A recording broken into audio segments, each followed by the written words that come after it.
നമസ്കാരം. Indian radiological and imaging association IRIA, association of Malayalam movie artist അമ്മ, സ്വസ്തി foundation എന്നിവർ കൈകോർത്ത് സംഘടിപ്പിക്കുന്ന ഒരു മാസം നീണ്ടു നിൽക്കുന്ന ബ്രസ്റ്റ് ക്യാൻസർ അവയർനെസ് പ്രോഗ്രാമിൻ്റെ 5-ാം തീയതിയിലേക്കാണ് നാം ഇന്ന് എത്തിച്ചേർന്നിരിക്കുന്നത്.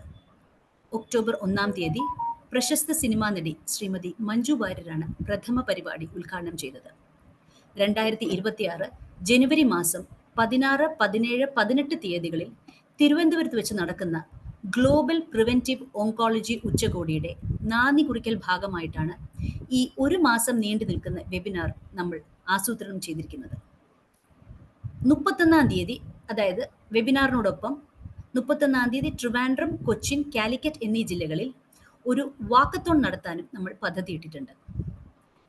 പ്രത്യേക വിഷയങ്ങളിൽ പ്രാഗൽഭ്യം തെളിയിച്ചിട്ടുള്ള വിദഗ്ധരായ ഡോക്ടർമാരോടൊപ്പം സിനിമാ മേഖലയിലെ പ്രശസ്തരായ വ്യക്തികളും കഴിഞ്ഞ 4 ദിവസങ്ങളായി നമ്മളോടൊപ്പം ഈ പരിപാടിയിൽ ദിവസേന പങ്കുചേരുന്നുണ്ട്. അമ്മ സംഘടനാ സെക്രട്ടറി ശ്രീമതി കുക്കു പരമേശ്വരൻ, പ്രശസ്ത കലാകാരികളായ കുമാരി ഗായത്രി സുരേഷ്, ശ്രീമതി മുത്തുമണി എന്നിവരാണ് കഴിഞ്ഞ 3 ദിവസവും നമ്മളോടൊപ്പം ഈ പരിപാടിയിൽ സഹകരിച്ചിട്ടുള്ളത്. ഇന്നത്തെ ഈ വെബിനാർ ഉദ്ഘാടനം ചെയ്യാനായി നമ്മളോടൊപ്പം എത്തിച്ചേർന്നിരിക്കുന്നത് പ്രശസ്ത സിനിമാ നടനും നിർമ്മാതാവും സർവോപരി ഒരു തികഞ്ഞ മനുഷ്യസ്നേഹിയുമായ ശ്രീ ടൊവിനോ തോമസ് ആണ്. ടൊവിനോ തോമസ് എന്ന നാമത്തെ പോലെ തന്നെ മലയാളികൾക്ക് ഏറെ സുപരിചിതമാണ് ടൊവിനോ തോമസ് എന്ന മനുഷ്യസ്നേഹിയെ. സിനിമ എന്ന മായാലോകത്തിനപ്പുറം സാമൂഹിക മാനുഷിക പ്രവർത്തനങ്ങൾക്ക് ഏറെ പ്രാധാന്യം കൊടുക്കുന്ന ടൊവിനോ എന്ന വ്യക്തിയുടെ സാന്ത്വന സ്പർശം 2018 കേരളം കണ്ട ഏറ്റവും വലിയ വിനാശകരമായ ദുരന്തത്തിൽ നാം അനുഭവിച്ചറിഞ്ഞിട്ടുണ്ട്. രക്ഷാപ്രവർത്തനങ്ങളിലും ദുരിതാശ്വാസ പ്രവർത്തനങ്ങളിലും മുന്നും പിന്നും നോൽക്കാതെ അദ്ദേഹം നേതൃത്വം നൽകിയിട്ടുണ്ട്. പൊതുസേവനത്തിനും ദുരന്ത നിവാരണത്തിനുമുള്ള അദ്ദേഹത്തിന്റെ പ്രതിബദ്ധതയെ അടിവരയിടുന്ന തരത്തിൽ കേരള സർക്കാർ സാമൂഹിക സന്നദ്ധ സേന എന്ന കമ്മ്യൂണിറ്റി വളണ്ടിയർ പ്രോഗ്രാമിന്റെ അംബാസിഡറായി പിന്നീട് അദ്ദേഹത്തെ നാമനിർദ്ദേശം ചെയ്യുകയും ചെയ്തിട്ടുണ്ട്. നീതിക്കും മനുഷ്യാവകാശങ്ങൾക്കും വേണ്ടി നിലകൊള്ളുന്ന ഒരു സൂപ്പർ ഹീറോ തന്നെയാണ് ഇന്നത്തെ നമ്മുടെ മുഖ്യാതിഥി. ഇന്നത്തെ ഈ വെബിനാർ ഔദ്യോഗികമായി ഉദ്ഘാടനം ചെയ്യുന്നതായി നമ്മുടെ പ്രിയപ്പെട്ട കലാകാരൻ ശ്രീ ടൊവിനോ തോമസിനെ ബഹുമാന പുരസ്കാരം ക്ഷണിക്കുന്നു. നമസ്കാരം, എല്ലാവർക്കും നമസ്കാരം. ഇങ്ങനൊരു വെബിനാർ നടക്കുന്നു എന്ന് പറയുന്നപ്പോൾ ഞാൻ ഇതിന്റെ ഡീറ്റെയിൽസ് ഞാൻ കുറച്ച് കൂടുതൽ എൻ്റെ അടുത്ത് കുറച്ച് ദിവസം മുമ്പ് ആണ് ശ്രീമതി കുക്കു പരമേശ്വരൻ്റെ അടുത്ത് പറഞ്ഞത്. ഞാനത് ഇതിനെപ്പറ്റി കൂടുതൽ ഡീറ്റെയിൽഡ് ആയിട്ട് മനസ്സിലാക്കി കഴിഞ്ഞപ്പോൾ ഇത് തീർച്ചയായിട്ടും വളരെ ഗംഭീരമായിട്ടുള്ളൊരു ഇനീഷ്യേറ്റീവാണ്. തീർച്ചയായിട്ടും അഭിനന്ദനാർഹമാണ്. കാര്യം എന്താ വെച്ചാൽ നമുക്ക് കഴിഞ്ഞ കുറെ വർഷങ്ങളായിട്ട് നമുക്ക് അറിയാം, ഈ ക്യാൻസർ എന്ന് പറയുന്നത് നമുക്ക് പണ്ടൊക്കെ എനിക്ക് എൻ്റെ ചെറുപ്പത്തിലൊക്കെ ഓർക്കുമ്പോൾ ആൾക്ക് ക്യാൻസർ വന്നു എന്നൊക്കെ പറയുന്നത് ഒരു അപൂർവ കാര്യം പോലെയായിരുന്നു. ഇപ്പൊ അതിന്റെ തോത് പണ്ടത്തേനൊക്കെ അപേക്ഷിച്ച് വളരെ കൂടിയിട്ടുണ്ട്. അപ്പോൾ എനിക്കാണെങ്കിലും എൻ്റെ വളരെ പ്രിയപ്പെട്ട 2 പേര് ക്യാൻസർ മൂലം നഷ്ടപ്പെട്ടിട്ടുണ്ട്. അപ്പൊ അത് കാരണം കൊണ്ട് നമുക്ക് ഇതിന്റെ അതൊരു വ്യക്തി മാത്രമല്ല, ഒരു കുടുംബത്തിനെ മുഴുവനായിട്ടും ഭയങ്കരമായിട്ട് ബാധിക്കുന്ന, ഉലച്ചു കളയുന്ന, അങ്ങനത്തെ നമുക്ക് ശത്രുക്കൾക്ക് പോലും വരരുത് എന്ന് നമ്മൾ അങ്ങനെ പ്രാർത്ഥിക്കുന്ന, ആഗ്രഹിക്കുന്ന അങ്ങനത്തെ ഒരു രോഗമാണ്. ഇതിനെ പ്രിവെന്റ് ചെയ്യാനായിട്ടും ഇങ്ങനെ ടെസ്റ്റുകളൊക്കെ നടത്തി ഇതിനെ ഏർലി സ്റ്റേജസിൽ കണ്ടുപിടിക്കാൻ പറ്റുവാണെങ്കിൽ വളരെ നല്ലത്. അതിനേക്കാളും വരാതിരിക്കാനായിട്ട് നമ്മൾ ശ്രദ്ധിക്കുകയാണെങ്കിൽ അതിനും നല്ലത്. അതിനൊക്കെ ഒരു അവയർനെസ് കൊണ്ടുവരുന്ന രീതിയിൽ ഇങ്ങനെ ഒരു ഇനീഷ്യേറ്റീവ് തീർച്ചയായിട്ടും അടിപൊളിയാണ്. ഇതിന്റെ എല്ലാ ഉദ്ദേശ ലക്ഷ്യങ്ങളും സതുദ്ദേശ ലക്ഷ്യങ്ങളും എല്ലാം കൃത്യമായിട്ട് നടക്കട്ടെ. ആളുകൾക്ക് ഇതിനെപ്പറ്റി കൂടുതൽ ബോധവൽക്കരണം നടത്താനായിട്ട് ഇതിന് പറ്റട്ടെ എന്ന് ഞാൻ ആശംസിക്കുന്നു.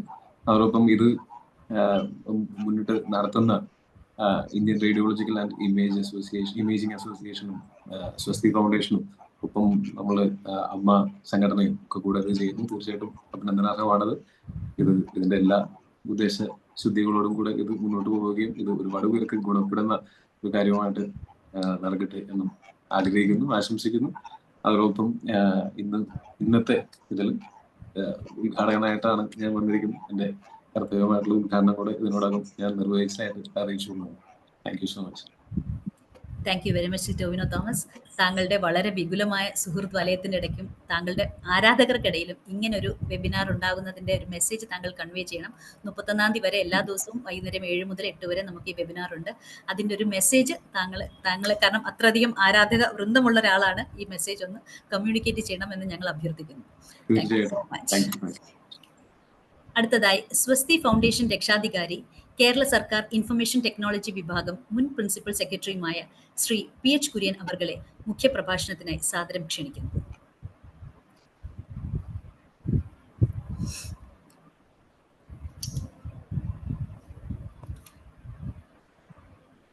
സർ ഒന്ന് മ്യൂട്ട് മാറ്റുമോ? സാറിന്റെ ശബ്ദം കേൾക്കുന്നില്ല. കേൾക്കാം. പ്രിയപ്പെട്ട എല്ലാവർക്കും നമസ്കാരം. പ്രിയപ്പെട്ട ടോവിനോ തോമസ്, മറ്റേ ഇതിൽ പങ്കെടുക്കുന്ന എല്ലാ സുഹൃത്തുക്കളുമേ നമസ്കാരം. സ്വസ്തിയുടെ ഫൗണ്ടിങ് മെമ്പറും അന്ന് മുതൽ സ്വസ്തിയുടെ രക്ഷാധികാരിയും എന്ന നിലയിൽ സ്വസ്തിയുടെ വിവിധ പ്രോഗ്രാമിൽ ഞാൻ പങ്കെടുത്തിട്ടുണ്ട്. ബ്രസ്റ്റ് ക്യാൻസർ പ്രിവെൻഷൻ എന്ന് പറയുന്നത് കഴിഞ്ഞ ഒരു 8-9 വർഷമായിട്ട് സ്വസ്തി നടത്തിക്കൊണ്ടിരിക്കുന്ന പ്രോഗ്രാമാണ്. അതേപോലെ നമുക്ക് നല്ലൊരു ഡോക്ടർമാരുടെ കമ്മ്യൂണിറ്റി അതിനുവേണ്ടി ഹെൽപ്പ് ചെയ്തു. വർഷങ്ങളോളം നമ്മൾ ആ പരിപാടി നടത്തുന്നുണ്ടായിരുന്നു. എർലി ഡിറ്റക്ഷനും അതുപോലെ തന്നെ ലോട്ട് ഓഫ് അവയർനെസ് പ്രോഗ്രാമും നടത്തിയിരുന്നു. 2 വർഷം മുമ്പ് സ്വസ്തി പല സംഘടനകളുമായി ചേർന്നുകൊണ്ട് ഒരു പ്രിവെൻറ്റീവ് ഓങ്കോളജി സബ്മിറ്റ് തിരുവനന്തപുരത്ത് നടത്തിയിരുന്നു. അത് വലിയ സക്സസ് ആയിരുന്നു. അതിൽ നമ്മൾ കൊടുത്ത റെക്കമെൻഡേഷനുമൊക്കെ കേരള ഗവൺമെൻറ് അവരുടെ കൺസിഡറേഷനിലും പെട്ടിട്ടുണ്ട്. അതിനുശേഷമാണ് ഈ കഴിഞ്ഞ 2 വർഷം കൊണ്ട് നമ്മൾ ഇൻ്റർനാഷണൽ ഓങ്കോളജി സബ്മിറ്റ് വളരെ വിപുലമായ രീതിയിൽ സംഘടിപ്പിക്കാൻ തീരുമാനിക്കുകയും അതിൽ നമുക്ക് അമ്മ എന്ന സംഘടനയും IRAയും ഒക്കെ കൂട്ടായി കിട്ടുകയും ചെയ്തു. അതുപോലെ തന്നെ ഞങ്ങൾ ഇപ്പോഴും ശ്രമിക്കുന്നുണ്ട്. അതുപോലെ തന്നെ ഗ്ലോബൽ 1-2 സംഘടനയെക്കുള്ള നമ്മുടെ പാർട്ട്ണർഷിപ്പിൽ എടുക്കാൻ നല്ല വൈഡർ റീച്ച് കിട്ടുന്നതിന് വേണ്ടി. എന്തായാലും എനിക്ക് ഒരു കാര്യത്തിൽ ഉറപ്പുണ്ട്, ഈ അമ്മ സംഘടന ഇതിനകത്ത് ജോയിൻ ചെയ്ത് ഇത്ര ജനകീയ ഇൻഫ്ലുവൻസ് ഉള്ള ഹീറോസും ഹീറോയിൻസും ഒക്കെ വന്ന് അവരിതിലൊന്ന് ട്വീറ്റ് ചെയ്യുകയാണെങ്കിൽ, അവർ 63 ദിവസം ഒരു ട്വീറ്റായിട്ടോ അല്ലെങ്കിൽ അവരുടെ FBയിലോ ഇട്ട് കഴിഞ്ഞാൽ ലക്ഷക്കണക്കിന് ആളുകൾ ഇത് ചേരും. സാവധാനം മെസ്സേജ് എല്ലാവർക്കും എത്തും. പക്ഷെ നമ്മൾ ഒരു കാര്യം മനസ്സിലാക്കണം, ഈ NCD പ്രിവെൻഷൻ എന്ന് പറയുന്നത് കഴിഞ്ഞ ഒരു 2 നൂറ്റാണ്ടായിട്ട് ഭാരത സർക്കാരും കേരള സർക്കാരും എല്ലാം പോളിസിയും ഉണ്ടാക്കി ചെയ്യുന്നുണ്ട്. പക്ഷെ അതൊന്നും നമുക്കത്ര ഇഫക്റ്റീവായിട്ട് ഇപ്പോഴും ചെയ്യാൻ പാടില്ല. കാരണം ഗവൺമെൻറ്റുകൾ എപ്പോഴും ട്രീറ്റ്മെൻറ്റും അതിനകത്തൊക്കെ പ്രാധാന്യം കൊടുക്കണം. ഗവൺമെൻറ്റിൽ നിന്നാണ് ആളുകൾ അത് എപ്പോഴും പ്രതീക്ഷിക്കുകയും ചെയ്യുന്നത്. അപ്പോൾ സന്നദ്ധ സംഘടനകൾക്കാണ് ഈ പ്രിവെൻറ്റീവ് സ്റ്റെപ്പിന്, ഇൻക്ലൂഡിങ് ഡോക്ടേഴ്സ് സംഘടനകൾക്കൊക്കെയാണ് ഏറ്റവും കൂടുതൽ ഒരു ഭൂമിക ഇപ്പോഴിതിലുള്ളത്. നമ്മളൊന്ന് ഓർക്കണം, കേരളത്തിൽ നമ്മൾ 70കളിൽ തന്നെ ഈ ഫാമിലി പ്ലാനിങ് എന്ന് പറയുന്ന പോപ്പുലേഷൻ കുറയ്ക്കുന്നതിനും കുടുംബം നല്ലവണ്ണം മുന്നോട്ട് കൊണ്ടുപോകുന്നതിനുമുള്ള സ്ത്രീകൾക്ക് എംപവർ ചെയ്യുന്ന പരിപാടിയായിട്ട് ഫാമിലി പ്ലാനിങ് നമ്മൾ വളരെ ഇഫക്റ്റീവായിട്ടുള്ള ഒരു ഇൻഫർമേഷൻ കമ്മ്യൂണിക്കേഷൻ എഡ്യൂക്കേഷൻ പ്രോഗ്രാമിൽ കൂടി നടത്തിയിരുന്നു. അന്ന് ഞാൻ എൻ്റെ ചെറുപ്പകാലത്ത് 60ൻ്റെ അവസാനം 70കളിലൊക്കെ കൃത്യമായിട്ട് ഓർക്കുന്നത്, എവിടെ നോക്കിയാലും ഫാമിലി പ്ലാനിങ്ങിൻ്റെ സന്ദേശം അന്നൊക്കെ ഭിത്തിയിലും പ്രാഥമിക PHCകളുടെയൊക്കെ എല്ലാ ആശുപത്രിയുടെയും മെഡിക്കൽ കോളേജിൻ്റെയും ജനറൽ ഹോസ്പിറ്റലിൽ എല്ലായിടത്തും ബോർഡുകൾ എഴുതി വെച്ചൊക്കെ അന്ന് നമ്മൾ ഭയങ്കരമായിട്ട് നടത്തി. അതിന് വളരെയധികം പ്രാധാന്യം ലഭിക്കുകയും ഒരു ഡിക്കേഡ് കൊണ്ട് കേരളം വളരെ ഭംഗിയായിട്ട് ഫാമിലി പ്ലാനിങ് നടത്തി. ഞാൻ 80കളിൽ അവസാനത്തിലൊക്കെ ഒറീസയിലൊക്കെ നിൽക്കുമ്പോൾ അവിടെ ഭയങ്കരമായിട്ട് ശ്രമിച്ചു നോക്കിയിട്ട് ഒന്നും ചെയ്യാൻ പറ്റാത്ത ഒരു സംഭവമായിരുന്നു ആ പ്ലാനിങ്. അതുപോലെ ഒരു 90s 2000 ഒരു 1.5 നൂറ്റാണ്ട് കൊണ്ട് നമ്മൾ 100% ഇമ്മ്യൂണൈസേഷൻ സാധിക്കാൻ പറ്റുക. അതും ഇങ്ങനെ ഒരു വലിയ കമ്മ്യൂണിറ്റി എഫേർട്ടിൻ്റെ ഭാഗമായിട്ട് നമ്മൾ ചെയ്തതാണ്. 80കളുടെ അവസാനം നമ്മൾ 100% ലിറ്ററസി വളരെ പെട്ടെന്ന് 1 or 2 years കൊണ്ട് സാധിച്ചു. അപ്പോൾ കേരള സമൂഹം ഇത്രയും ലിറ്ററേറ്റും പൊതുവിൽ മൂല്യബോധമൊക്കെ ഉള്ളവരായതുകൊണ്ട് അവരുടെ അടുത്ത് ഈ മെസ്സേജ് നമുക്ക് എത്തിക്കാൻ സാധിക്കും. കൺസെർട്ടഡ് ആയിട്ടുള്ള എഫേർട്ട് വേണം. അതിന് വർഷങ്ങളായിട്ട് മെയിൻ മിഷനായിട്ട് എടുത്തുകൊണ്ട് സ്വസ്തി ശ്രമിക്കുന്നത് വളരെ, ഞാൻ എന്നെ തന്നെ പ്രകീർത്തിക്കുകയല്ല, ഞാനുള്ള സംഘടന ആയതുകൊണ്ട് അതിൽ കമ്മിറ്റഡ് ആയിട്ടുള്ള ഡോക്ടറും അതിൻ്റെ ചില നേതാക്കളും ഒക്കെ ഡോക്ടർമാരും ചെയ്യുന്ന ആ പ്രവർത്തനം വളരെ ശ്ലാഘനീയമാണ്. അത് കേരള സമൂഹത്തിൽ അതിൻ്റെതായ മാറ്റമുണ്ടാക്കും. നമുക്ക് non communicable disease, life style ഡിസീസിലെ ഏറ്റവും പ്രധാനപ്പെട്ട ഏറ്റവും കൂടുതൽ മോർബിഡിറ്റി ഏറ്റവും കൂടുതൽ മോർട്ടാലിറ്റി ഉള്ള ക്യാൻസറിൽ വലിയ ഒരു മാറ്റം നമുക്ക് അതിൻ്റെ പ്രിവെൻഷനിൽ ഉണ്ടാക്കാൻ സാധിക്കുമെന്ന് ഞാൻ വിശ്വസിക്കുന്നു. എല്ലാവരും അതിനുവേണ്ടി പ്രവർത്തിക്കണം. ഈ പ്രവർത്തനത്തിന് എൻ്റെ എല്ലാ പിന്തുണയും ഉണ്ടാവും, സമയവും എല്ലാ തരത്തിലും ഉണ്ടാകും. 2-3 വലിയ ഗ്ലോബൽ സംഘടനകളെ കൂടി ഈ കൂട്ടത്തിൽ നോക്കാൻ ഞാൻ ഇന്നും ശ്രമിച്ചിട്ടുണ്ട്. അവരെല്ലാം കൂടെ വന്നു കഴിഞ്ഞാൽ അത്രയ്ക്കും നല്ല വൈഡ് റീച്ച് നമുക്കുണ്ടാകുമെന്ന് ഞാൻ വിശ്വസിക്കുന്നു. അതനുസരിച്ച് പ്രവർത്തിക്കാൻ ഇതിൽ പങ്കെടുക്കുന്ന ഓരോരുത്തരോടും ഞാൻ അഭ്യർത്ഥിക്കുന്നു. എല്ലാവർക്കും നമസ്കാരം. Thank you. Thank you very much sir. നമ്മൾ ഇന്നത്തെ പ്രധാന കാര്യപരിപാടിയിലേക്ക് കടക്കുകയാണ്. We cordially welcome Dr. Mintu Matthew Abraham, MD Radiation Oncology and DM Medical Oncology, Consultant Medical Oncologist, PRS Karkinos Cancer Center Trivandrum and NIMS Trivandrum, to present on the subject genetic factors and family history when to consider testing. Good evening. Good evening, Hope sir. I'm audible. Yeah. Yes, sir. Yes, sir. Okay. Very much. I'll start submission.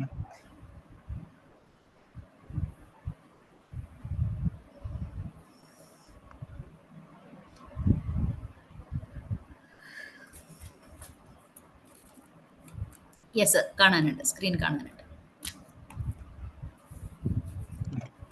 So, good evening, everyone. So, this is my topic for today, which is genetic factors and family history in breast cancer when to consider testing. So, this നമ്മുടെ അമ്മ ആയിട്ട് associate ചെയ്തതുകൊണ്ട് ഇതുമായിട്ട് ബന്ധപ്പെട്ട ഒരു സെലിബ്രിറ്റിയുടെ ചിത്രം കാണിച്ച് തന്നെ ഞാൻ തുടങ്ങുകയാണ്. എല്ലാവർക്കും അറിയാവുന്ന ആളാണ് Angelina Jolly.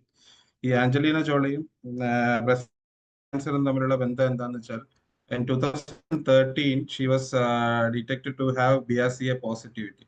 So she had a strong family history of breast cancer, and she was detected to have BRCA, and she had a high risk of breast cancer death. So she took a bold choice to remove both her breasts to prevent breast cancer from occurring her and affecting her life. So this is the impact such things like celebrity endorsements have on treatment testing and on general health in the public. So this was called as the Angelina effect. When before Angelina Jolie did her announcement, there was 350 testing for BRCA in the US, while it increased to 500. That is a 40% increase in 1 week, and it has been increasing ever since. So celebrities involved health കാര്യങ്ങളിൽ involve ആകുമ്പോഴുള്ള public ഹെൽത്തിന്റെ impact ആയിട്ട് പറയുന്ന ഒരു കാര്യമാണ് the Angelina effect. So going to the topic, basically cancer, all cancers is a genetic, it's a genetic disease. So which means that it is not all hereditary, but all cancers are caused by mutations. So mutations can happen at different steps. So one mutation, two mutation, it accumulates, and then the tumor grows into malignant tumor in the body. So that is how cancers develop in the body. But all cancers are genetic, but not all cancers are inherited, which means that some cancers which are the genes of the body may be inherited, which is shown in the picture, where sporadic cancers can develop. Sporadic means it develops randomly in the one individual, while inherited cancers develop due to inherited mutation through the family.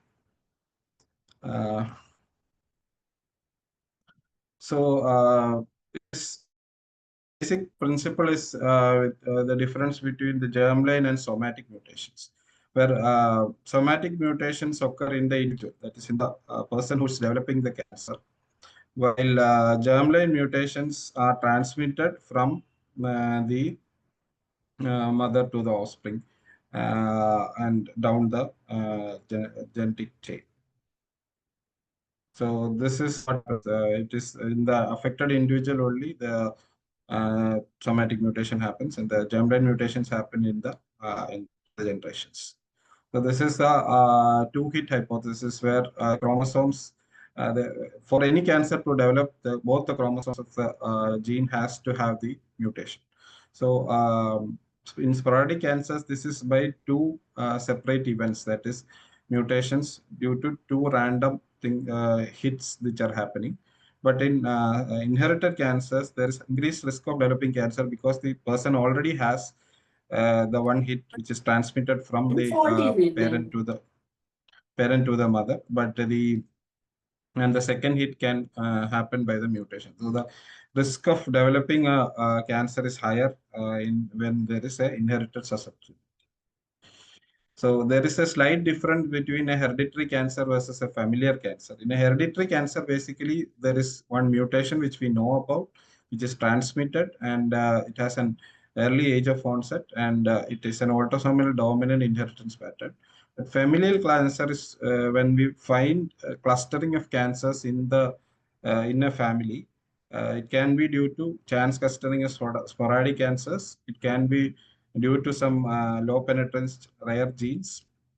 It can be due to the shared environment of the family. That is, if the family is living in a place where there is increased susceptibility to high risk things like mutations, high smoke areas and high risk radiation areas. If that is there, then also there may be familial cancers. These are not hereditary cancers. Basic thing is that all familial clustering of cases may not be due to hereditary cancers. So in breast cancer, around 10% of the breast cancer is thought to be due to hereditary genes, inherited genes.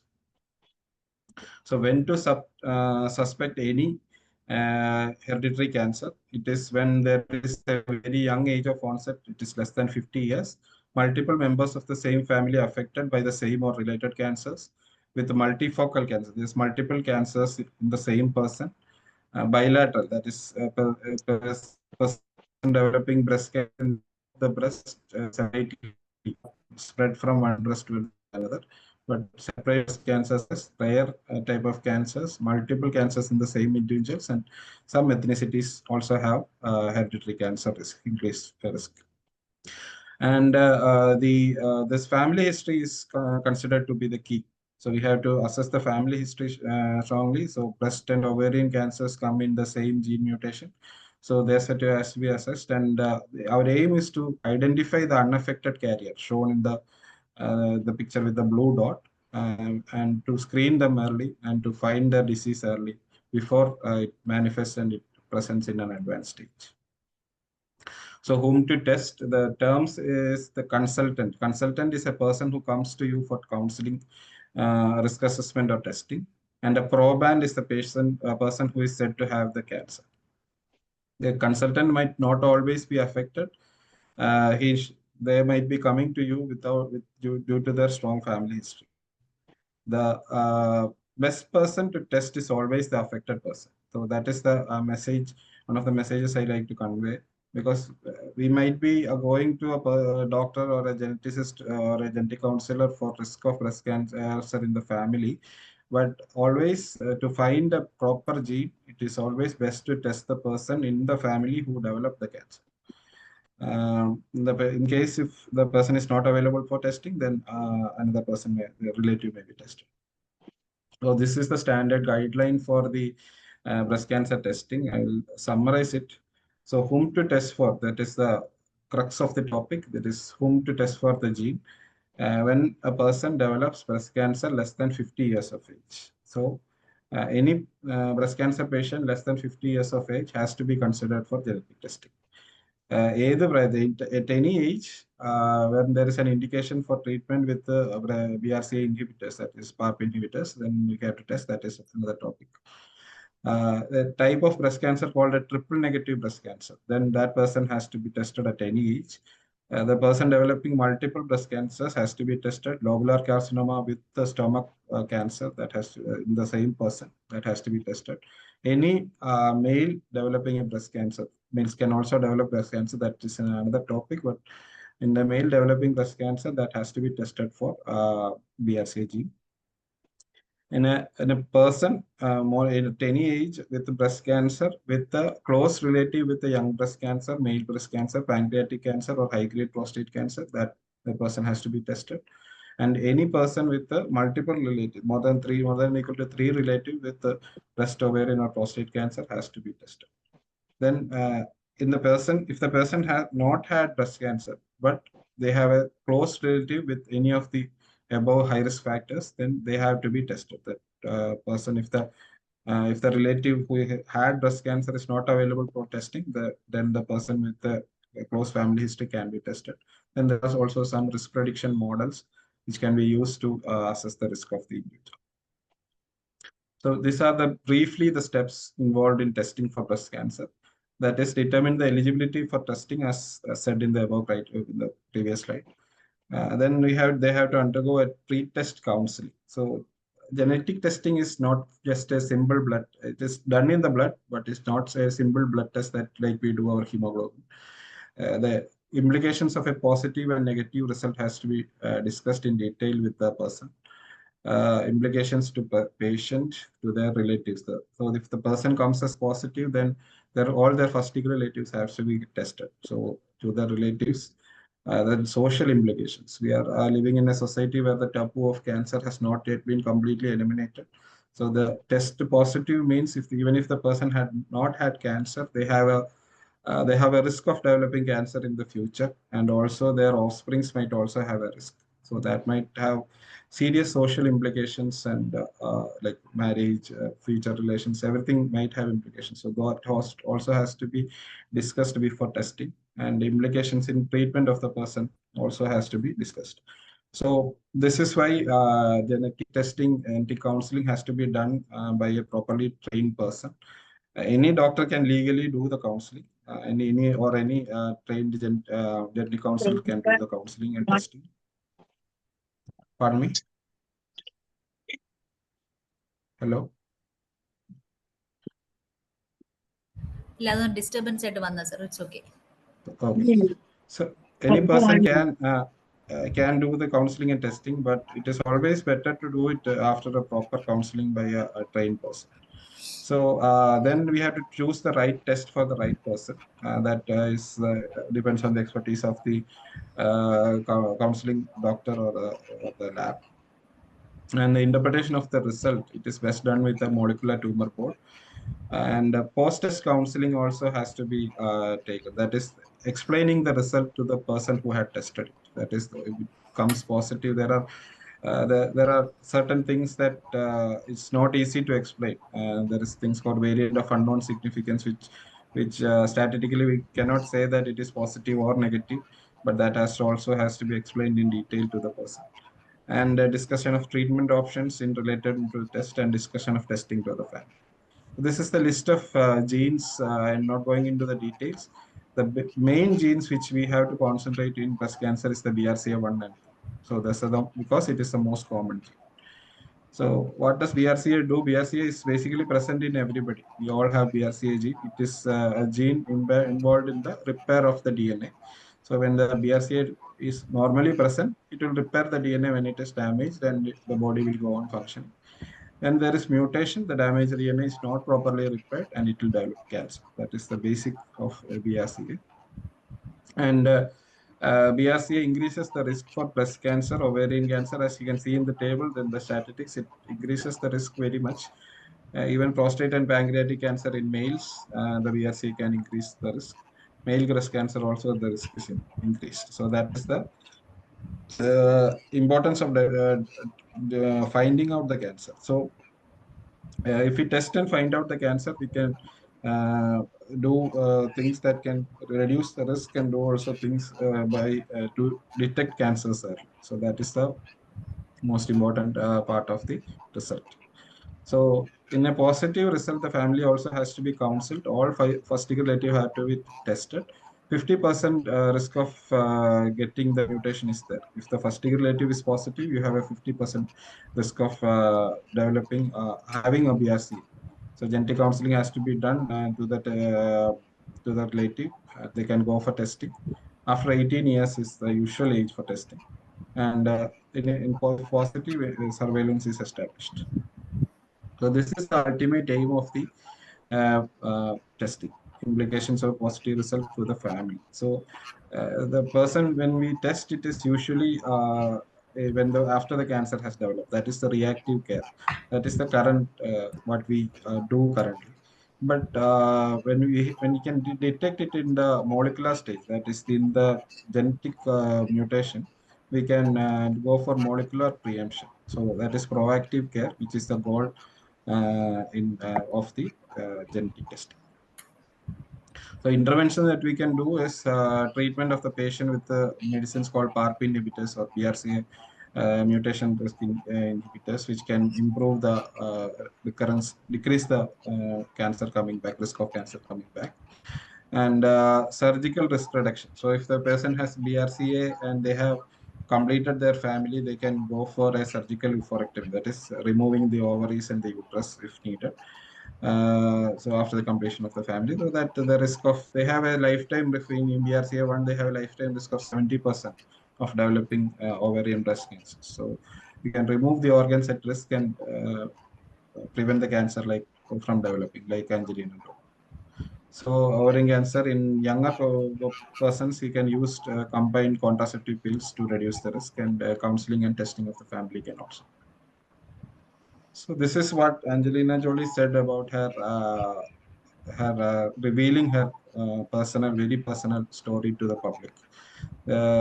She chose not to keep her this story public because private, because there are many women who do not know they might be living under the shadow of cancer. That is what she said. So this is the importance of genetic testing in breast cancer.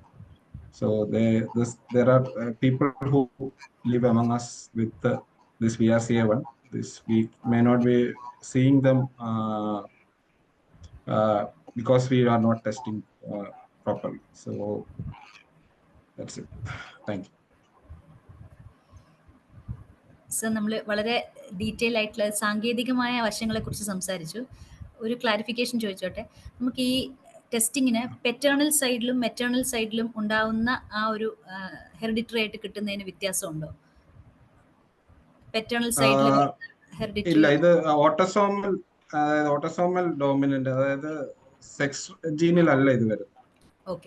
Sex എന്ന് പറയുന്ന ആ 23rd ക്രോമസോമിലാണ് sex ഇത് വരുന്നത്. ബാക്കി ഉള്ള ജീനുകളിലാണ് ഈ mutations വരുന്നത്. അപ്പൊ പറ്റേണൽ സൈഡിൽ വന്നാലും മെറ്റേണൽ സൈഡിൽ വന്നാലും നമുക്ക് 50% chance of getting the gene ഉണ്ടല്ലേ? അപ്പം ഏത് ഏജിലായിരിക്കണം, ഏർലിയസ്റ്റ് ഏത് ഏജിലെ? കാരണം പലപ്പോഴും നമ്മൾ കേട്ടിട്ടുള്ളത്, ഇപ്പോൾ ഒരു കുടുംബത്തിൽ 1-2 പേർക്ക് ക്യാൻസർ ഉണ്ടെങ്കിൽ ആ കുടുംബത്തിലേക്ക് ഒരു വിവാഹാലോചന വരുമ്പോൾ ഒരു സ്വാഭാവികമായും ഒരു ഭീതി ഉണ്ടാവാറുണ്ട്, അവർക്ക് ഇനി വരുന്ന തലമുറയ്ക്ക് ഉണ്ടാവോ എന്നൊക്കെ പറയുമ്പോൾ ആ വിവാഹത്തിന് പങ്കെടുക്കുന്ന ആണോ പെണ്ണോ അവരൊരു ഈ ജനറ്റിക് ടെസ്റ്റിങ്ങിന് വിധേയമാവുകയാണെങ്കിൽ അതിനുള്ള ഏജ് എത്രയായിരിക്കും അറ്റ് ദ ഏർലിയസ്റ്റ്? അങ്ങനെ ഒരു ഏജ് ഉണ്ടോ? ഈ ഏജിന് ശേഷം ടെസ്റ്റ് ചെയ്തിട്ടേ കാര്യമുള്ളൂ, അങ്ങനെ ഒരു ഏജ് ബേസ് ലെവൽ ഉണ്ടോ? ഏജില് ഏത് ഏജിലും ടെസ്റ്റ് ചെയ്ത് കഴിഞ്ഞാൽ നമുക്ക് കണ്ടുപിടിക്കും. കാരണം ഇത് നമുക്ക് ജനറ്റിക് ആയിട്ട് കിട്ടുന്ന ബർത്ത് കിട്ടുന്ന ഒരു മ്യൂട്ടേഷൻ. അപ്പൊ അത് ഏത് ഏജിലും ടെസ്റ്റ് ചെയ്താൽ കണ്ടുപിടിക്കാം. പക്ഷെ ലീഗലി ഇന്ത്യയിൽ നമുക്ക് 18 വയസ്സിന് പ്രത്യേക ഇൻഡിക്കേഷൻസ് ഉണ്ട്. വളരെ ചെറുപ്പത്തിൽ വരുന്ന 1 വയസ്സിന് 2 വയസ്സിൽ വരുന്ന ക്യാൻസറുകളുണ്ട്. ആ ഇൻഡിക്കേഷൻ അല്ലെങ്കിൽ 18 വയസ്സിന് ശേഷമേ ടെസ്റ്റ് ചെയ്യാൻ പാടുള്ളൂ. അത് 18 ഏത് ഏജിലും ടെസ്റ്റ് ചെയ്ത് കഴിഞ്ഞാൽ അത് കണ്ടുപിടിക്കാം. പക്ഷെ 18 വയസ്സിന് ശേഷം മാത്രമേ നമുക്ക് ആ നിയമപരമായിട്ട് ആ ടെസ്റ്റിംഗിന് വിധേയമായിട്ട് ഈ BRCA പോലത്തെ മ്യൂട്ടേഷൻസ് ടെസ്റ്റ് ചെയ്യാനായിട്ട് നമുക്ക് 18 വയസ്സിന് ശേഷമാണ്. അതുപോലെ ചിലപ്പോൾ പറഞ്ഞു കേട്ടിട്ട് ടെസ്റ്റിങ്ങിന് നമ്മൾ എന്താണ് മെഡിക്കൽ ടെസ്റ്റ്, ബ്ലഡ് ടെസ്റ്റിംഗ് ആണ് അല്ലേ? അല്ലാണ്ട് മാമോഗ്രാം അങ്ങനത്തെ മാർഗങ്ങളല്ലേ ബ്ലഡ് ടെസ്റ്റിംഗിലാണ്? ഇല്ല, ഇതെന്ന് പറഞ്ഞാൽ നമ്മൾ ചെയ്യുന്നതെന്ന് പറഞ്ഞാല് ജനറ്റിക് റിസ്ക് കണ്ടുപിടിക്കാനുള്ള ടെസ്റ്റ്. നമുക്ക് ശരീരത്തിൽ ക്യാൻസർ ഉണ്ടോ എന്നുള്ളത് കണ്ടുപിടിക്കുമല്ല, നമുക്ക് ശരീരത്തിൽ ക്യാൻസർ വരാനുള്ള റിസ്ക് ഉണ്ടോ എന്നുള്ളത് കണ്ടുപിടിക്കാനുള്ള. അപ്പൊ അത് നമ്മുടെ ബ്ലഡിൽ നിന്നുള്ള മ്യൂട്ടേഷൻസ് ടെസ്റ്റ് ചെയ്യും. അപ്പൊ അതിനകത്ത് BRCA പോസിറ്റീവ് വരുവാണെങ്കിൽ മാമോഗ്രാം ചെയ്ത് മാമോഗ്രാം ചെയ്ത് തുടങ്ങിയാൽ അതിന് നേരത്തെ നമുക്ക്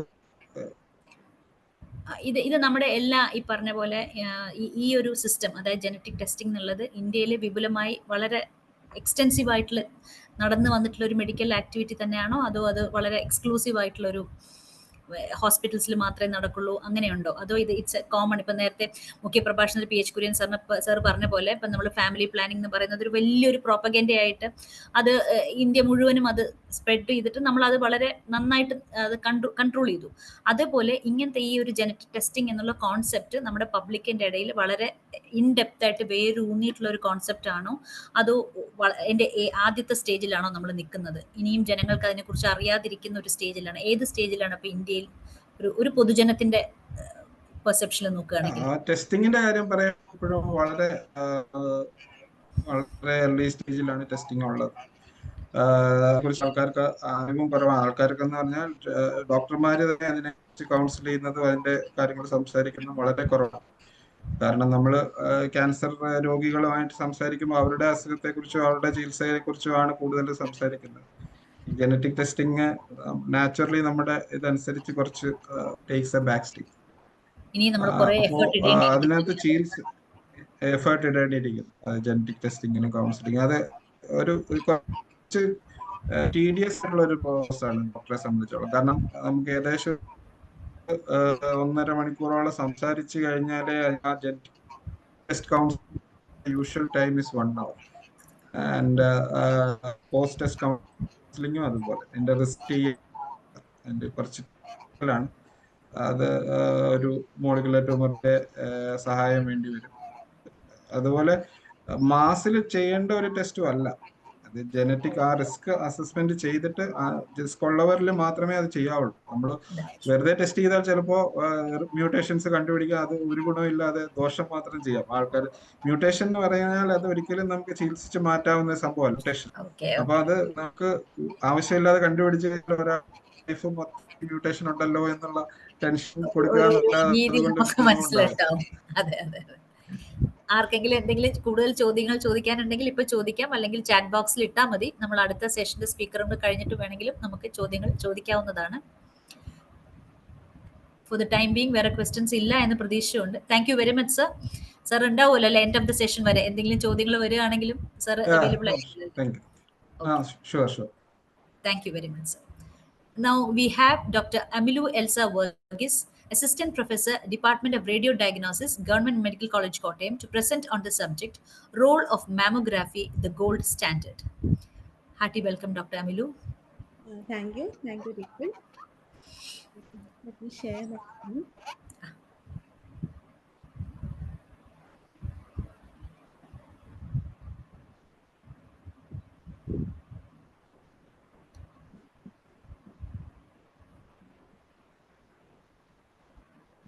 കാണുന്നുണ്ട് കേട്ടോ.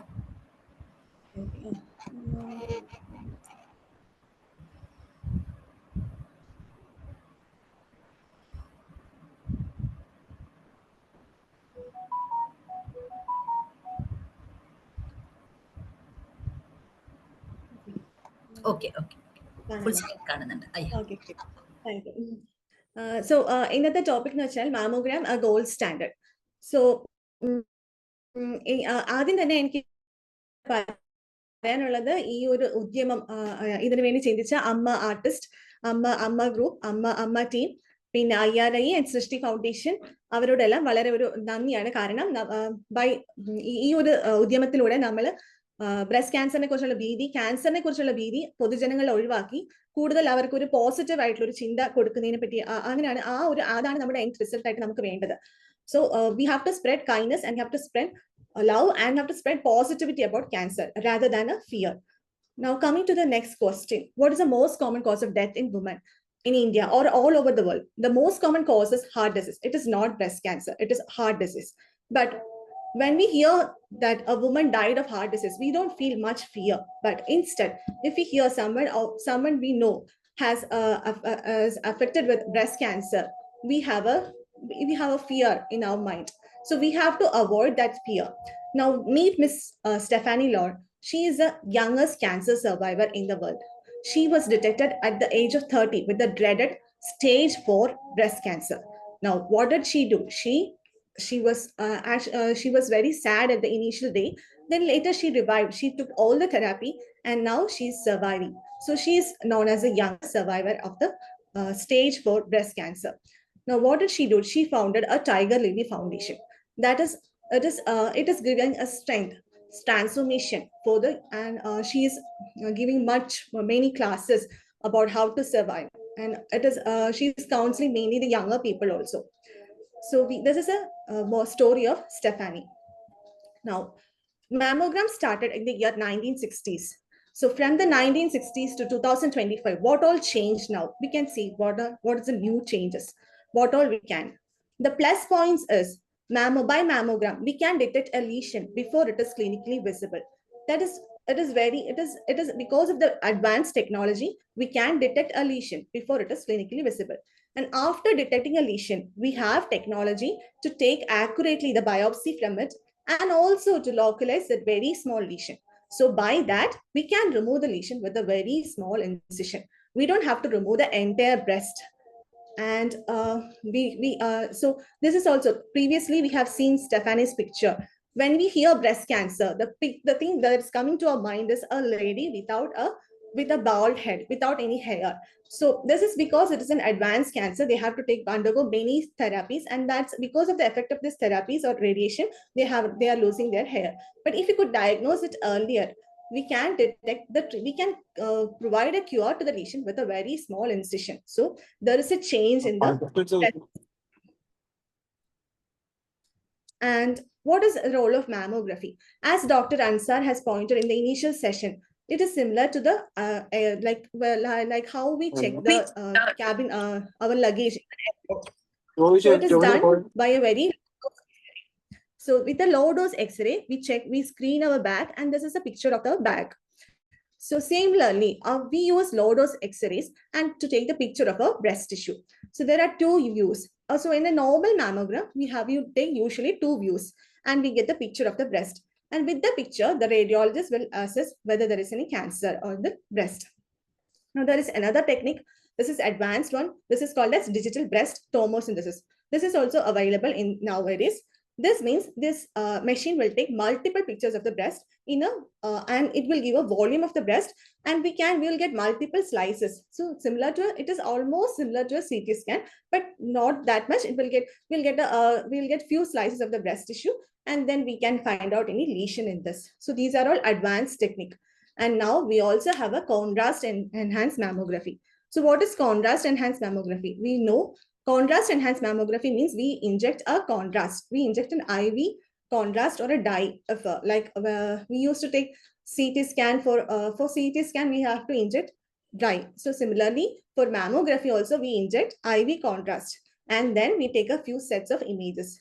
So with these sets of images, we can find out the lesion hidden inside the breast tissue. So similarly, here we are not able to find out, we can't say which is the breast lesion in this. So after doing this contrast enhanced mammography, we can find out there is a small lesion in this breast and also similarly in the other breast. So these are the advancements in the recent era. These facilities are available in almost all centers in Kerala. Now, what happens after a mammogram? So what happens after a mammogram? There can be, we have to double check. So mammogram means we'll get a result like either it is there is a lesion or there is no lesion, or the other possibilities, there is a lesion but we don't know what it is. So these are the almost three scenarios which can happen. So we'll do a sonomammogram. Sonomammogram means nothing but we do the ultrasound examination of the breast.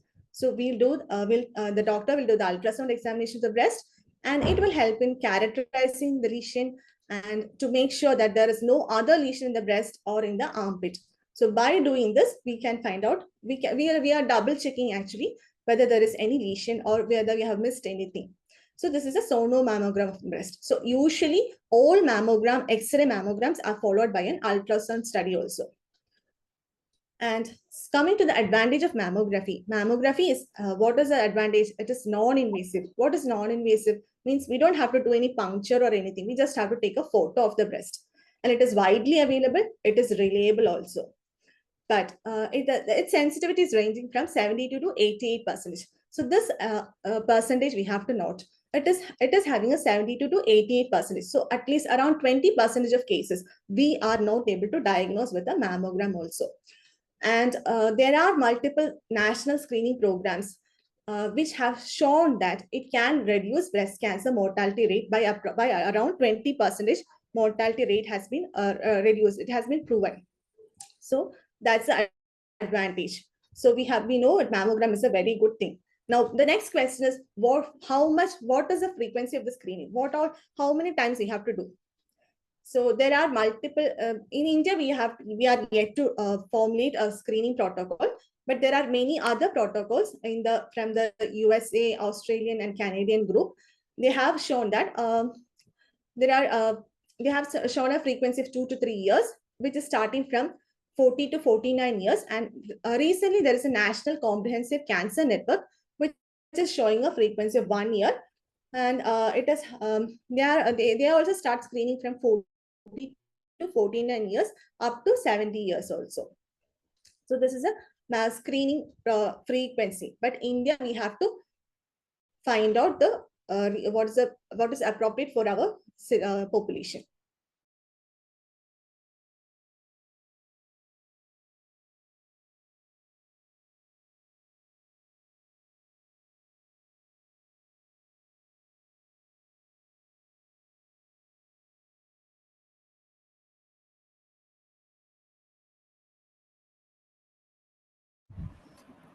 Doctor audio net issue ഉണ്ടെന്ന് തോന്നുന്നു.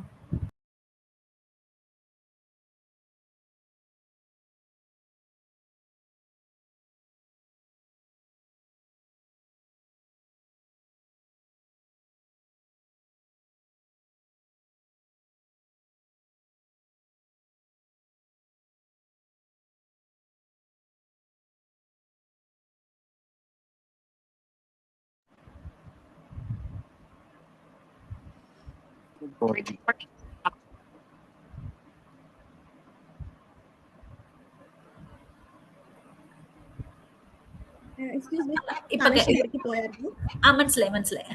ഒന്ന് share ചെയ്തോളൂ. എവിടെ വരെ കേട്ടായിരുന്നു? ഇപ്പൊ ഉള്ള സ്ക്രീനിന് തൊട്ട് മുന്നത്തെ സ്ക്രീൻ വരെ. ഓക്കെ ശരി sorry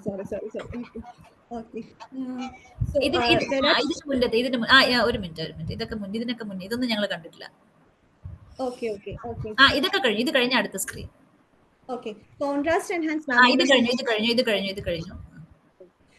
So after every mammogram, there is an ultrasound examination of the breast also. We do an ultrasound examination of the breast.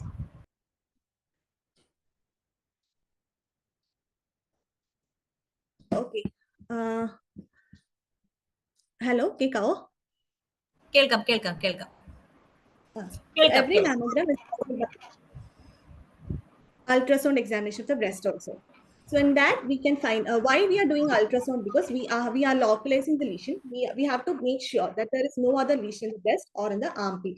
So usually after every mammogram, we'll do an ultrasound examination of the breast also. And after that, what is the advantage of mammogram? Mammogram advantages: it is non-invasive, it is widely available, it is easy to perform. Non-invasive means we don't have to do any surgery or anything. We just have to take the photo of the breast only.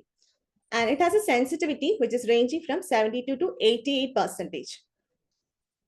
So by means this, there are 20% of cases in which we can miss the lesion in the mammogram. Even with the mammogram also, we can't identify 20% of breast lesions. And there is a population level impact. We have been doing mammogram screening in many, like in the Western countries have been doing mammogram screening. So they have found out that there is a reduction in the breast cancer mortality rate with the mammogram. Around 20% reduction in the mortality rate. So these are the various strategies. In United States, there is a frequency of 2 years, which is starting from 40 years and up to 75 years. And then recently there is National Comprehensive Cancer Network, which is suggesting a frequency of 1 year from 40 years to 70 years of age. But in India, we have yet to formulate a national screening protocol.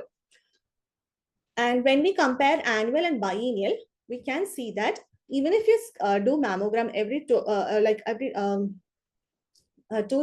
years with If you do mammogram annually or biennially means we are doing like after every 2 years we are doing mammogram. Then also we can find out that we are gaining life years gained is 120 years. So at least you do routinely mammogram twice a year, like not twice a year, every 2 years. But there is another alarming here. And another thing is, is there any negative points for screening? So we have seen the plus points. What is the negative points for screening? The negative points is false positive. What are false positive? False positive means we may detect a lesion which is which may be malignant, but it may not be causing any problem for the patient, or it may not be a malignant lesion itself. So we can detect false positive lesions also. And these false positive lesions can cause anxiety to the patient. They may need multiple follow-up. They need biopsy to confirm. So we have to think about the false positive also. But when we compare the risk versus the benefit, it is always better to do a mammogram. And what is the end result? After doing a mammogram, what we have to do? We have to talk to the patient. So the best reassurance is by effective communication. We have to communicate effectively to the patient. We have to tell the patient, we have to reassure, and that is the best thing which can provide positivity and which can reduce the fear of cancer among the patient. So every mammogram ends with a question, can we talk? We have to talk to the patient about the status of the disease and about the stage of the disease and what they have to do. Thank you. So the motive is finally, what is it? Together we can. We have to achieve it together. Not only one person. Like this, it is a collective effort by the celebrity group, the oncology group, the radiology group, and the Srishti. We have to include more and more people, more and more groups. Like Sir said initially, we have to include more people to this effect, and together only we can reduce the fear of this cancer. Thank you.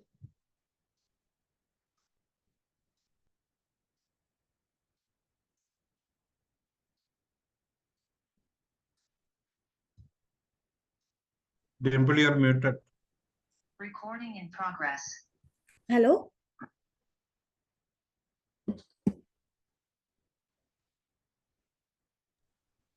Dimple, you're still muted. Hello, ma'am. Okay ആദ്യത്തെ ഒരു ചോദ്യം, നമുക്ക് കുറച്ച് ചോദ്യങ്ങൾ വന്നിട്ടുണ്ട്. അപ്പൊ ആദ്യത്തെ ചോദ്യം, നമ്മൾ സ്വയം ഒരു മാമോഗ്രാമിന് വിധേയമാവണം എന്ന് നമ്മളെ തോന്നിപ്പിക്കുന്ന ഒരു സാഹചര്യം എന്തായിരിക്കും? എനിക്കൊരു മാമോഗ്രാമിന് വിധേയമാവണം എന്ന് എനിക്ക് സ്വയം തോന്നണമെങ്കിൽ അതിന് ഉള്ള ഒരു സാഹചര്യം എന്തായിരിക്കും?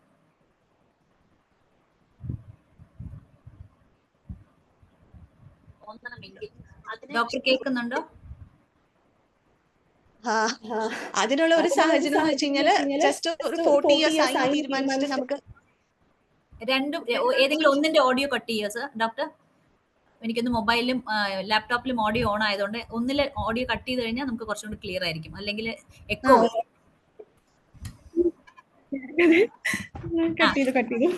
ഇപ്പൊ കേൾക്കാം. ഇപ്പൊ ഡോക്ടർ പറഞ്ഞതൊന്ന് കണ്ടിന്യൂ ചെയ്താൽ മതി.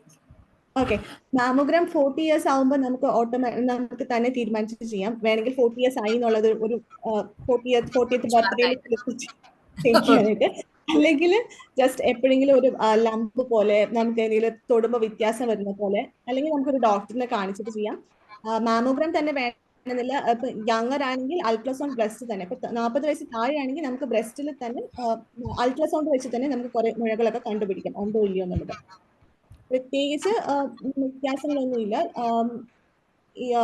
ഇതാണ് സ്ക്രീനിംഗ് എന്ന് പറയുമ്പോൾ അതാണ് നമ്മൾ ഉറപ്പുവരുത്താനുള്ളതാണ്. നമുക്കൊന്നും ഇല്ല. സാധാരണക്കാരായി നമുക്കൊരു സംശയമാണ്. നമ്മളിപ്പോൾ ചിലർ വളരെ പ്രോ ആക്റ്റീവ് ആയിട്ട് എല്ലാ വർഷവും ഒരു മാമോഗ്രാമിനൊക്കെ വിധേയമാവുകയാണെങ്കിൽ അങ്ങനെ കണ്ടിന്യൂസ്ലി ഈ ഒരു മാമോഗ്രാമിന് വിധേയമാവുന്നതുകൊണ്ട് ഉണ്ടാവുന്ന ചില ആരോഗ്യ പ്രശ്നങ്ങളുണ്ടോ?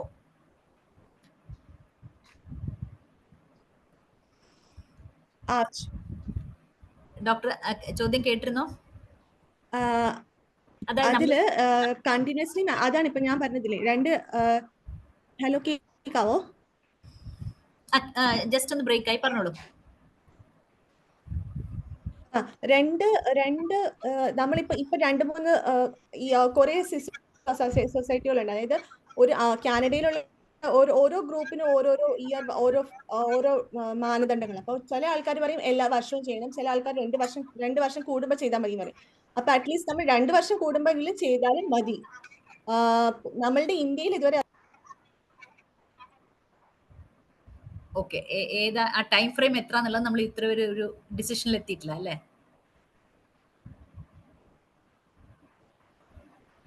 മിനിമം 2 വർഷത്തിലൊരിക്കൽ, അറ്റ്ലീസ്റ്റ് 2 വർഷത്തിലൊരിക്കൽ, അങ്ങനെയാണ് പറയുന്നത്. ഒരു വർഷം തോറും ചെയ്യാമെങ്കിൽ നല്ലത് തന്നെ. അറ്റ്ലീസ്റ്റ് 2 വർഷത്തിലൊരിക്കൽ. 2 വർഷത്തിൽ. Thank you doctor. അടുത്തൊരു ചോദ്യം വന്നിരിക്കുന്നത്, why is the upper age of mammogram fix to be 70 years? There are cases developing of breast cancer even after 70 years. 70 വയസ്സിനപ്പുറത്ത് mammogram ചെയ്യണ്ട എന്നൊരു ഇതുണ്ടോ? അങ്ങനെ ഒരു പ്രോട്ടോകോൾ ഉണ്ടോ? 70 years കട്ട് ഓഫ് വെക്കുന്നത്, സോറി ഡോക്ടറുടെ ഹയർ കട്ട് ഓഫ് വെച്ചു എന്നുള്ളതേ ഉള്ളൂ. അതിനുശേഷം നമുക്ക് കണ്ടുപിടിക്കാം, വേണമെങ്കിൽ ആൾക്കാർക്ക് താല്പര്യം ഉണ്ടെങ്കിൽ ചെയ്യാവുന്നതാണ്. അങ്ങനെ അതിനൊരു അപ്പർ ലിമിറ്റ് ഒന്നും ഇല്ല. പിന്നെ യൂഷ്വലി 70 ശേഷം വരാൻ ചാൻസുകൾ കുറച്ച് കുറവാണ്. കൂടുതൽ ആ ഒരു 40 to 70 yearsലാണ് കണ്ടുപിടിക്കുന്നത്. അതുകൊണ്ടാണ് ആ ഒരു ഏജ് ഗ്രൂപ്പ് സ്ക്രീനിങ് പ്രോട്ടോകോൾ അല്ലേ, ഇത് നമ്മളൊരു പോപ്പുലേഷന് വേണ്ടി വെക്കുന്നതുകൊണ്ടാണ് അങ്ങനെ ഒരു കട്ട് ഓഫ് വെച്ചിരിക്കുന്നത്. ഓക്കെ, നമ്മൾ വേറെ ഒരു ലേമാൻ ക്വസ്റ്റ്യൻ ആണ്. നമ്മളിപ്പോൾ കേരളത്തിലുള്ള ആൾക്കാരായതുകൊണ്ട് ഇന്ത്യയിലെ മൊത്തത്തിൽ എടുക്കുമ്പോൾ എത്ര ഡെപ്തിലാണ് കേരളത്തിൽ മാമോഗ്രാമിന്റെ ആ ഒരു എഡ്യൂക്കേഷനും ആ ഒരു impact females among Kerala when compared to India, എത്ര പെർസെന്റേജ് ആണ് നമുക്ക് ആ മെസ്സേജ് സ്പ്രെഡ് ചെയ്യാൻ സാധിച്ചിരിക്കുന്നത്? Is Kerala much ahead or are we lagging behind? We are much ahead. കാരണം ഈ വർഷം തന്നെ സർക്കാരിന്റെ നേതൃത്വത്തിൽ ആരോഗ്യ മാനദണ്ഡം എന്ന് പറഞ്ഞിട്ടൊരു ക്യാമ്പയിൻ ഉണ്ടായിരുന്നു ബ്രസ്റ്റ് ക്യാൻസറിന് വേണ്ടിയിട്ട്. അപ്പൊ അതിനകത്ത് നമ്മളുടെ പൊതുജനങ്ങൾ ഒരുവിധപ്പെട്ട കുറെ ആൾക്കാർ മാമോഗ്രാമിൽ മാത്രമല്ല, അവര് ഡോക്ടറിന്റെ അടുത്ത് വന്നിട്ട് ബ്രസ്റ്റ് പരിശോധന നടത്തി, പിന്നെ ആശാ വർക്കർ വഴി അവര് പരിശോധന നടത്തി. അതിനുശേഷം ഹൈ റിസ്ക് ഉള്ള ഗ്രൂപ്പ്, കുറച്ച് ഫൈൻഡിങ്സ് ഉള്ള ഗ്രൂപ്പ് ആൾക്കാർ മാമോഗ്രാം ചെയ്യുന്നുണ്ട്. അപ്പൊ അങ്ങനെ നമ്മുടെ തലത്തിൽ ഗവൺമെന്റ് തലത്തിൽ തന്നെ ഇങ്ങനെ ഒരു ആരോഗ്യ മാനദണ്ഡം ക്യാമ്പയിൻ വഴിക്ക് കുറച്ച് അവയർനെസ് വന്നിട്ടുണ്ട്. പക്ഷെ എന്നാലും കൂടുതൽ ആൾക്കാർ ഇതിലേക്ക് വരാനുണ്ട്. ഒരു പരിധി വരെ നമുക്ക് ഭീതി കുറച്ച് കർട്ടൈൽ ചെയ്യാൻ പറ്റിയിട്ടുണ്ടല്ലോ, ഒന്ന് കണ്ടെയ്ൻ ചെയ്യാൻ പറ്റിയിട്ടുണ്ടെന്ന് തോന്നുന്നല്ലേ, ആ ഭീതി ഇല്ലാതാവാനായിട്ട്? അത്രേ ആയിട്ടില്ല. പക്ഷെ കുറച്ച് ആൾക്കാരെ സ്വയം മുന്നോട്ട് വരാനുള്ള ഒരു സാഹചര്യം ആയിട്ടുണ്ട്. മിക്കവാറും സംഭവിക്കുന്നത് എന്താ വെച്ചാൽ അവർക്ക് പരിചയമുള്ള ആർക്കെങ്കിലും ഡിറ്റക്ട് ചെയ്തിട്ടുണ്ടാവും.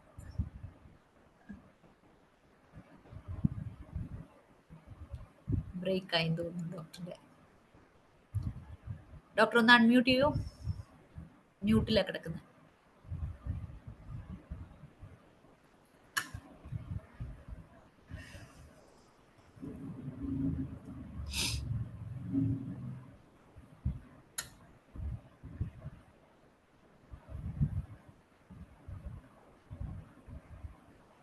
ഒരു ചോദ്യം കൂടി ചോദിച്ചിട്ടുണ്ട്, last question. Is there any side effects for mammogram? എനിക്കൊന്ന് ആ ചോദ്യം നേരത്തെ ഉത്തരം പറഞ്ഞു തോന്നുന്നു, എന്നാലും ആരോ ഒരാൾ ചോദിച്ചിട്ടുണ്ട് സൈഡ് ഇഫക്ട്സ് ഫോർ മാമോഗ്രാം ഉണ്ടോ എന്നുള്ളത്. എനിക്ക് അമിലു ഡോക്ടറിന് എന്തോ ഒരു ടെക്നിക്കൽ ഇഷ്യൂ ഉണ്ടെന്ന് തോന്നുന്നു. ഡോക്ടർ മിന്റു അതിനൊരു മറുപടി പറയുമെന്ന് പ്രതീക്ഷിക്കുന്നു. സൈഡ് ഇഫക്ട്സ് എന്ന് പറഞ്ഞാൽ ഈ റേഡിയേഷൻ്റെ റിസ്ക് എന്ന് പറയുന്നത് നമ്മൾ പറഞ്ഞു, റിസ്ക് വേഴ്സസ് ബെനിഫിറ്റ് നോക്കുമ്പോൾ റേഡിയേഷന്റെ റിസ്ക് അവോയ്ഡ് ചെയ്യാം. മാമോഗ്രാം എന്ന് പറഞ്ഞാൽ ഏകദേശം 4-5 എക്സ്റേ എടുക്കുന്നതിന്റെ ഇഫക്റ്റ് വരും. 4 എക്സ്റേ എടുക്കുന്ന പോലെയാണ് ഏകദേശം ശരീരത്തിന് ഇഫക്റ്റ് വരും. അപ്പൊ അതിന്റെ ഒരു ലോങ് ടേം ഇത് വരുമ്പോൾ അതിന്റെ ഒരു, പക്ഷെ നമ്മള് ലൈഫ് ഇയേഴ്സ് ഗെയിൻഡ് എന്ന് പറഞ്ഞ ട്രയൽസിലാണ് പറയുന്നത്. നമ്മൾ ഈ പോപ്പുലേഷനെ സ്ക്രീൻ ചെയ്ത് കഴിഞ്ഞാൽ റിസ്ക് വേഴ്സസ് ബെനിഫിറ്റ് നോക്കുമ്പോൾ എത്ര വർഷം ഈ പോപ്പുലേഷൻ ഏജ് എത്ര വർഷം കൂട്ടാൻ പറ്റും, അതാണ് അതിന്റെ എൻഡ് റിസൾട്ട് വരുന്നത് ട്രെയിനിങ്ങിന്. മാമോഗ്രാമിനും 40-50 വർഷത്തെ ഡാറ്റ ഉപയോഗിച്ച് തന്നെ അത് അതിന്റെ റിസ്കിനേക്കാളും വളരെ ഇതാണ്.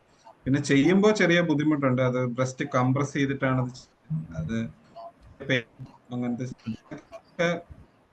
ചെയ്യുന്ന സമയത്തുള്ള ബുദ്ധിമുട്ടല്ലാതെ അതുകൊണ്ട് വേറെ ഇഷ്യൂസ് ഒന്നും.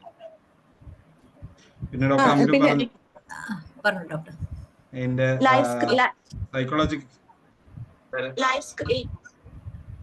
ലൈഫ് ഇയേഴ്സ് കിട്ടിയെന്ന് വെച്ചാൽ 2 വർഷം കൂടുമ്പോൾ നമുക്ക് ഒരു 120ഓളം ലൈഫ് ഇയേഴ്സ് നമുക്ക് ഗെയിൻ ചെയ്യാൻ പറ്റുന്നുണ്ട്. 2 വർഷം മാത്രം നമ്മൾ സ്ക്രീൻ ചെയ്താലും.